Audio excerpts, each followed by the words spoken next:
Connaissez-vous le mandat de protection future? Alors sachez qu'il y a 1400 dépôts de ce mandat, des demandes d'être mises sous protection juridique. Pourquoi? Comment ça fonctionne? À quoi ça sert? Restez avec nous, ça va probablement vous intéresser. Et pour en parler, nous avons une avocate spécialisée dans le domaine, Sandrine Drey. C'est parti. Israël, comment ça marche? Vous allez adorer comprendre Israël. Sandrine Drey, bonjour. Bonjour Cathy. Ravie de vous retrouver parce qu'on a déjà eu l'occasion de se parler et de parler de sujets importants ensemble. Alors, vous êtes notaire, avocate, médiatrice et depuis peu agréée par le ministère de la Justice pour rédiger ce type de mandat, des mandats de protection future. Alors, de quoi on parle et comment ça s'appelle déjà en hébreu? Le terme en hébreu. Alors, on parle de Ipui Koach Mitmasher. C'est quelque chose de tout à fait récent. C'est la loi de 2017 qui a transformé la loi de base sur la capacité juridique. La loi qui parle d'apotropsout. Et l'apotropos, c'est la mise sous tutelle. La mise sous tutelle. D'une personne qui perd sa capacité juridique. Exactement. Donc, en fait, on avait une loi qui était vieille et qui n'était plus forcément appropriée à la situation d'aujourd'hui. Et le législateur a décidé de passer d'un système plutôt paternaliste à un système beaucoup plus autonome. Alors, avant cette loi, avant 2017, quand on perdait sa capacité juridique, c'était le tribunal qui attribuait un tuteur, entre guillemets, à la personne qui avait perdu sa capacité juridique. Alors, bien sûr, on pouvait suggérer certaines personnes au tribunal, mais le tribunal décidait, et c'était lui qui avait le dernier mot, en fait, et parfois, les décisions n'étaient pas forcément adaptées, parce qu'on ne connaît pas l'avis de la personne ni son entourage. C'est ça. Donc, en fait, la loi prévoyait que lorsqu'il y avait une perte d'autonomie, de capacité de gérer ses propres intérêts, donc on devait recourir, c'était les services sociaux ou la proche famille qui saisissait les services sociaux et qui disait on a besoin, ou le tribunal, on a besoin maintenant de désigner un tuteur. Et donc la procédure était réalisée devant le tribunal. Le tribunal donc recevait un rapport de l'assistante sociale, vérifiait toutes les données, etc.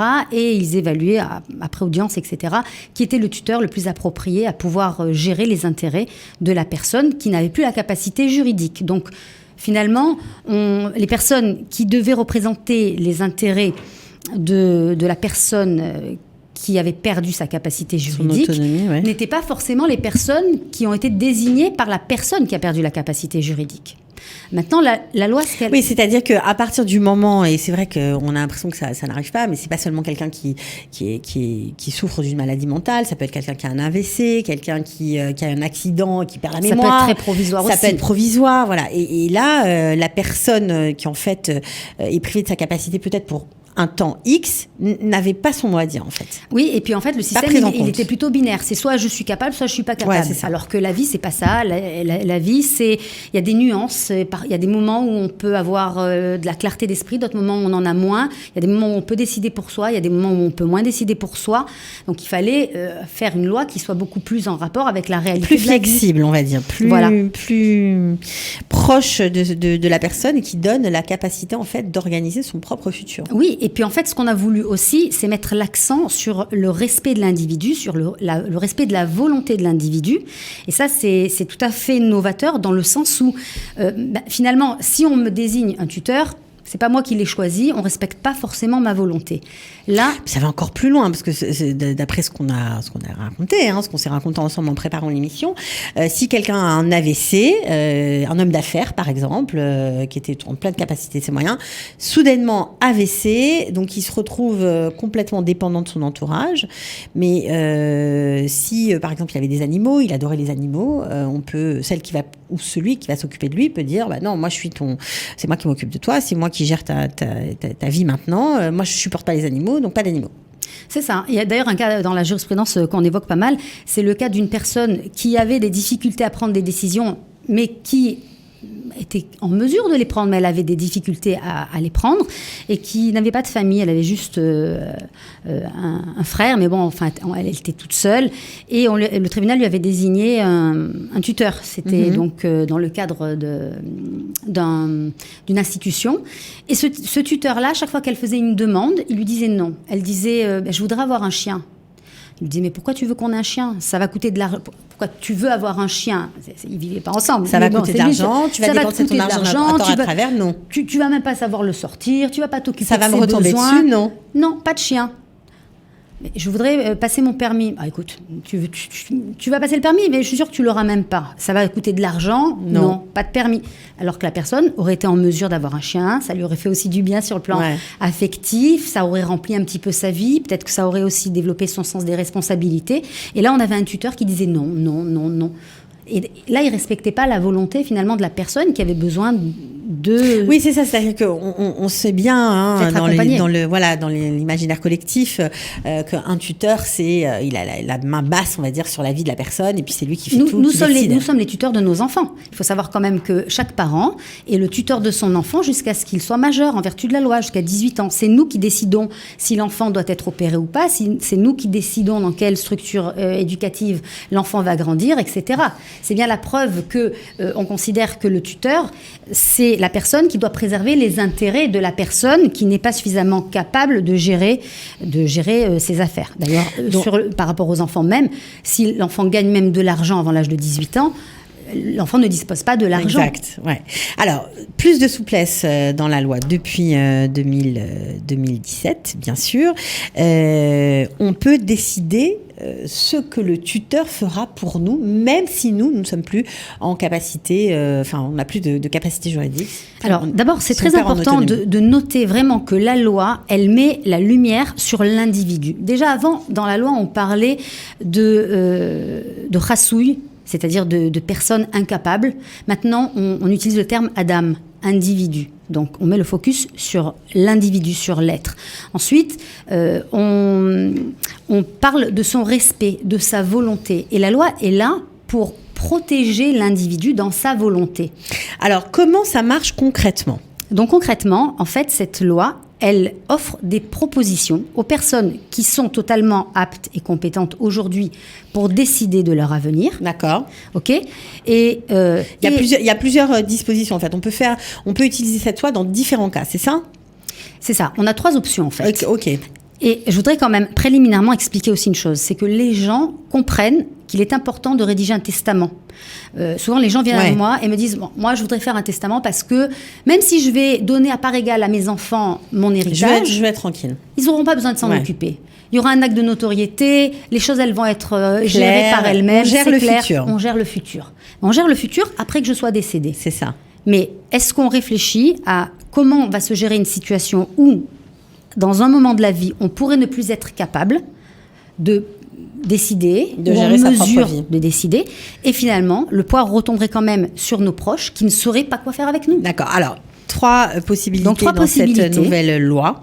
Quelles sont-elles ? On a la possibilité premièrement, de prendre des dispositions préliminaires qui sont des indications qui vont servir au tuteur lorsqu'il sera désigné. D'accord. OK. Donc, ça veut dire que je vais indiquer, si je devais avoir un apotropous, si je devais avoir un tuteur, j'attends de lui 1, 2, 3, 4, 5. Qu'il me fasse à manger de la viande une fois par semaine, qu'il ne me mette pas dans une maison de retraite. Exactement. Qu'il m'achète des fleurs toutes les semaines. Qu'il m'amène au bord de la mer une fois par semaine. Moi, j'allais nager tous les matins. Je connais beaucoup de gens qui vont nager tous les matins, toute l'année. Je veux aller à la plage tous les matins. Je veux faire une balade de 5 minutes. Même si je suis dans un fauteuil roulant, peu importe. C'est ma routine. Et même si jamais je suis plus capable de la prendre en charge, de la demander, je veux la même routine. Je veux la même Parce qu'en fait, on ne sait pas vraiment si les gens qui m'aiment, c'est vrai, des fois, on croit qu'ils sont plus en mesure de communiquer, mais qu'est-ce qui se passe dans leur tête ? On ne le sait pas. Et peut-être que, oui, ça continue à les rendre heureux. Donc, il faut préserver ça. Donc, on va définir ces choses-là qui sont capitales. Pour moi, les animaux sont très importants, mais je n'ai pas envie qu'il y ait quelqu'un qui, demain, va être mon tuteur, va dire, OK, maintenant, grand ménage, elle a vécu pendant 40 ans dans les poils de chat, fini les chats. Ouais, donc ça, on a bien compris, donc c'est une disposition importante. Comment on doit faire ? Comment on procède ? Donc, attendez. Premièrement, on a cet acte-là de décision préliminaire. Deuxième possibilité, on a le hippouikouar mitmacher. C'est le mandat, c'est un contrat qu'on va rédiger. Donc, on a en fait 3 intervenants. On a le mandataire, qui va être celui qu'on va désigner.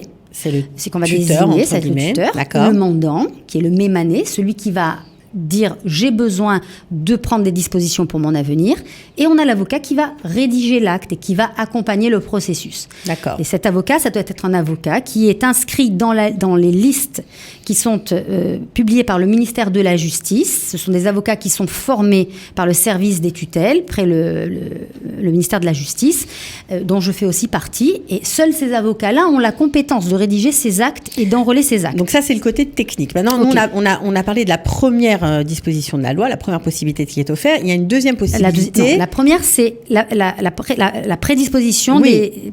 La deuxième, c'est le mandat. Et la troisième, c'est ce qu'on appelle Tomer Achlatot. Ah, d'accord, ok. Le Tomer Achlatot, c'est de dire, OK, moi, j'ai besoin, dans des moments de faiblesse, d'avoir quelqu'un qui va m'aider à prendre des décisions. C'est ça. Alors, ça paraît un peu fou, mais on peut être dans l'incapacité d'exercer, on va dire, d'asseoir sa volonté ou de faire quelque chose vers ses propres moyens pour une durée temporaire. On peut être peut-être à l'hôpital pour X raisons et avoir perdu connaissance, être dans le coma pour peut-être 3 semaines et avoir quelque chose avoir de très perdu la important à mémoire, faire. ne Oui. plus savoir comment on prend des décisions. Est-ce que c'est bien, est-ce que c'est pas bien? On ne sait plus ce qui est bien, ce qui est pas bien. Alors, ça veut dire quoi, Tomer Achlatot? Donc, Tomer Achlatot, ça, c'est une procédure devant le tribunal. Et en fait, on vient et on dit, voilà, j'ai besoin maintenant qu'il y ait quelqu'un qui m'aide et qui m'accompagne. C'est moi qui continue à prendre des décisions, mais je sais que j'ai à mes côtés quelqu'un qui va m'aider à prendre ces décisions. Mais on est obligé de faire ça juridiquement. On ne peut pas le faire, par exemple, avec une sœur, une mère. Non, alors maintenant, on va reparler du Puikoach Mitmacher pour savoir qui est-ce qu'on peut désigner. Alors, bien sûr, on peut désigner des personnes qui nous sont proches. C'est justement sur ça qu'on va discuter avec l'avocat pour bien comprendre quelles sont les options, qu'est-ce qui est le mieux pour nous, tout ça, on va l'analyser. Alors, je vous suis, mais je reviens sur ma question parce que on peut se dire dans la vie courante, oui, je sais que je suis un peu bancale, j'ai besoin d'être assistée dans ma prise de décision. Pourquoi est-il important de le faire juridiquement dans le cadre d'une procédure légale? Pour que ça ait une valeur, pour que ça ne soit pas contesté. Si jamais demain... C'est important de le préciser. Bien sûr, parce que si jamais demain, il y a quelqu'un qui dit non, écoutez, cette personne, elle a un compte en banque, elle vient et puis elle nous dit je veux virer 50 000 shekels à un tiers. Nous, on n'a pas envie d'exécuter parce qu'on pense qu'elle a un problème, ok? Sauf que... Comment rapporter qu'on n'a pas de problème? D'abord, on peut nous renvoyer à nous vers... D'accord, c'est des mesures pour protéger la personne. Ça protège la personne, ça protège vraiment... Donc, si on a un acte juridique, il n'y a personne qui peut venir vous dire, non, attendez, nous, on considère que vous n'êtes pas apte, parce que le document, on le fait quand on est apte, d'accord? Et l'avocat ne va pas rédiger l'acte si, lui, il a un doute sur la capacité. C'est clair. Donc, le rôle de l'avocat qui rédige, c'est un rôle très important parce qu'il va aussi vérifier que toutes les conditions de la loi sont réunies. Et d'ailleurs, une expertise, on peut parfois demander une expertise médicale pour avoir la certitude que tout est normal. Ok.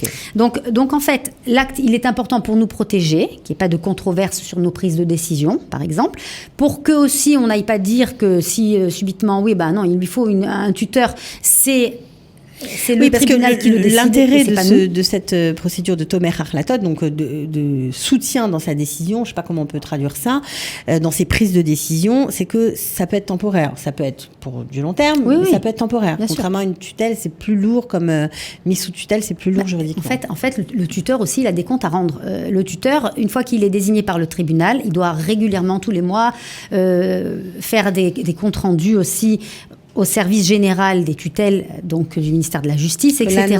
Là, je ne vais pas parler de Tomer Achlatot parce que c'est vrai que c'est-à-dire que c'est complexe, mais en même temps c'est simple, d'accord? Il faut juste savoir que la loi, elle donne des options pour prendre des dispositions pour son avenir. Organisons notre avenir tant qu'on est autonome, dans le cas où on perd cette autonomie. Pour X raisons. Ok, maintenant, après, on réfléchira avec l'avocat, qu'est-ce qui est le mieux pour nous?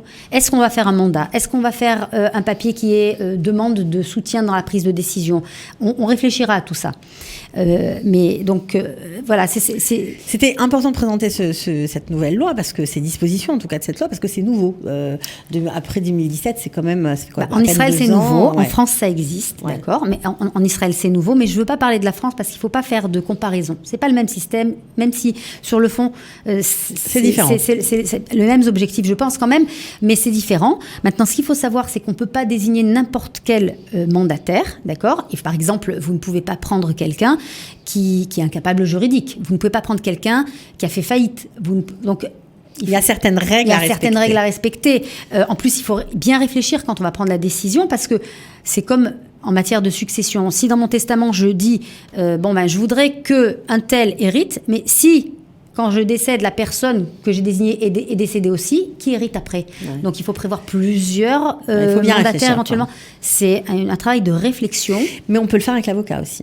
C'est le but. C'est le but. On est accompagné, aide à voir clair. Voilà. On est accompagné par l'avocat et c'est très important de réfléchir, de savoir, que ça existe, de comprendre comment ça fonctionne. Et je pense d'utiliser cet outil parce qu'on n'a pas envie d'être livré à la merci de la justice, qui finalement est un processus long et qui ne va pas forcément donner les résultats parce qu'en fait, le résultat ne va peut-être pas correspondre à nos volontés. Ce qu'on aurait voulu, nous, personnellement. C'est pareil pour nos enfants, parce que quand, par exemple, je vais décider de rédiger ce qu'on a appelé la prise de décision anticipée sur l'apotropousse. Ça, par exemple, un parent peut le faire. Je suis tuteur de mon enfant ou je suis tuteur de mon parent. S'il m'arrive un problème, qui va me remplacer ? C'est dans cet acte-là que je vais pouvoir dire, si jamais je ne suis plus en mesure de gérer la tutelle de mes enfants, voilà qui je veux qui gère cette tutelle. Voilà, donc en tout cas, on était content de savoir, de vous avoir ici et de parler de cette nouvelle disposition. Et c'est vrai que c'est important parce que vous avez une formation particulière. C'est pas tous les avocats qui sont habilités à faire ça. Le ministère de la Justice organise des formations pour pouvoir justement gérer au mieux ce genre de situation et conseiller voilà, donc les gens. Vous avez parlé de chiffres en début d'émission. On sait que les derniers chiffres qui ont été donnés, en tout cas que moi j'ai depuis mars 2019, c'est qu'il y a 5000 dossiers de demande d'apotropousse qui ont déjà été déposés au tribunal. Apotropousse mis sous tutelle.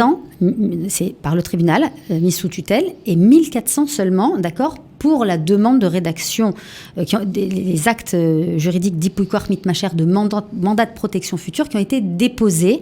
140 ont été mis en exécution. Ça veut dire quoi ? Ça veut dire que sur 1400 dépôts, on a 140 personnes qui ont perdu leur capacité juridique et qui maintenant voient leur volonté respectée. Donc ça veut dire que ça peut arriver, quoi. Donc, et plus ça va aller, plus on en aura. Parce qu'en fait, les gens ne savent pas que cet outil existe. Bon, voilà. Mais en tout cas, grâce à vous, on est au courant. On vous remercie.